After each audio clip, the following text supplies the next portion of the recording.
കുഞ്ഞുങ്ങൾക്കും വലിയവർക്കും ഒക്കെ യൂസ് ചെയ്യാൻ പറ്റിയിട്ടുള്ള ഒരു നാച്ചുറൽ ആയിട്ടുള്ള ഷാമ്പു ആട്ടോ ഇന്ന് നമ്മൾ ഉണ്ടാക്കാൻ പോകുന്നത്. അപ്പോൾ ഈ ഒരു ഷാമ്പു നമ്മൾ യൂസ് ചെയ്യുന്നത് നമ്മുടെ തലയിലെ അഴുക്ക് നീക്കാൻ മാത്രമല്ല കേട്ടോ, നമ്മുടെ ഹെയർ ഗ്രോത്തിനെ ഒന്ന് പ്രൊമോട്ട് ചെയ്യാനും അതുപോലെ തന്നെ നമ്മുടെ മുടിയുടെ സ്ട്രക്ചറൊക്കെ ഒന്ന് മാറ്റിയെടുക്കാനും പിന്നെ നമ്മുടെ മുടിക്ക് കൊടുക്കുന്ന ഒരു പ്രോട്ടീൻ ട്രീറ്റ്മെൻറ്റ് കൂടെ കേട്ടോ ഇന്നത്തെ ഈ ഒരു ഇത്. അപ്പോൾ ഇത് കുഞ്ഞുങ്ങൾക്ക് സേഫായിട്ട് യൂസ് ചെയ്യാൻ പറ്റും. ഇന്ന് ഞാൻ ഈ പാക്ക് പ്രിപ്പയർ ചെയ്തിരിക്കുന്ന കുഞ്ഞു പെണ്ണിന് വേണ്ടിയിട്ടാട്ടോ. അപ്പോൾ രാവിലെ ആൾ എണ്ണിറ്റതേ ഉള്ളൂ. ഇത് നിങ്ങളോട് ഭയങ്കര കഥ പറയാം കേട്ടോ. പതിവില്ലാതെ ഇന്നാണെങ്കിൽ കിച്ചുമോനും വന്നിരിപ്പുണ്ട് വീഡിയോയിൽ. അപ്പോൾ രണ്ടുപേരും ഉറക്കം എണ്ണിറ്റതേ ഉള്ളൂ. ഇപ്പോൾ ഏകദേശം ഒരു 9 മണിയൊക്കെ ആയിട്ടുണ്ട് കേട്ടോ. പല്ലൊക്കെ തേച്ച് കഴിഞ്ഞ് പാലൊക്കെ കൊടുത്തു കഴിഞ്ഞിട്ട് ഞാൻ കൊണ്ടിരുത്തിയ കേട്ടോ. കാരണം കുളിപ്പിച്ച് കഴിഞ്ഞിട്ടാണ് ഞാൻ ബ്രേക്ക്ഫാസ്റ്റ് കൊടുക്കുന്നത്. ഇല്ലെങ്കിൽ ഇന്നും അപ്പോൾ ആ സ്കൂളിൽ പോകുന്ന ഒരിതങ്ങ് തെറ്റിപ്പോലോ. ഒരു ദിവസം നമ്മൾ മടി വിചാരിച്ചു കഴിഞ്ഞാൽ അങ്ങനെ തന്നെ ആവും.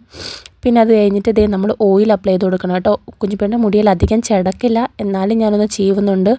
പക്ഷേ നമ്മൾ ഏതൊരു പാക്ക് അപ്ലൈ ചെയ്യുന്നതിന് മുമ്പേ മുടിയുടെ കെട്ടൊക്കെ നന്നായിട്ട് കളഞ്ഞിരിക്കണം. അതുപോലെ തന്നെ ഈ ഒരു പാക്കിന് നമ്മൾ നന്നായിട്ട് ഓയിൽ അപ്ലൈ ചെയ്ത് കൊടുക്കണം കേട്ടോ. ഇതിന് ഷാമ്പൂവിന് എടുക്കുന്ന മെയിൻ സാധനം നമ്മുടെ ചെറുപയർ തന്നെ കേട്ടോ. ചെറുപയർ എന്ന് പറഞ്ഞാൽ അത്ര ചില്ലറക്കാരനൊന്നും അല്ല കേട്ടോ. നമ്മുടെ മുടി വളർച്ചയ്ക്കൊക്കെ ഹെൽപ്പ് ചെയ്യും.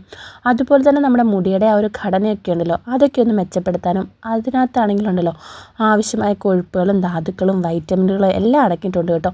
നമ്മുടെ മുടിക്ക് വേണ്ടിയിട്ടുള്ള വൈറ്റമിൻ സി, ആൻറ്റി ഓക്സിഡൻറ്റുകൾ, പ്രോട്ടീൻ ഒക്കെ ഈ ഒരു സംഭവം യൂസ് ചെയ്യുമ്പോൾ അതിൽ നിന്ന് കിട്ടും. അപ്പം നമ്മുടെ മുടിയുടെ സംരക്ഷണത്തിന് ഏറ്റവും നല്ലൊരു മെത്തേഡാട്ടോ ഈ ചെറുപയർ മുടിയിൽ ഉപയോഗിക്കുന്നത്.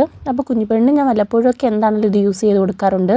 സാധാരണ നമ്മുടെ മുടിയിൽ 15 മിനിറ്റ് വെക്കാമെന്നാണ് കേട്ടോ പറയുന്നത്. പക്ഷേ കുഞ്ഞിപ്പെണ്ണാകുമ്പോൾ ഞാൻ അത്രയും സമയമൊന്നും വെക്കാറില്ല.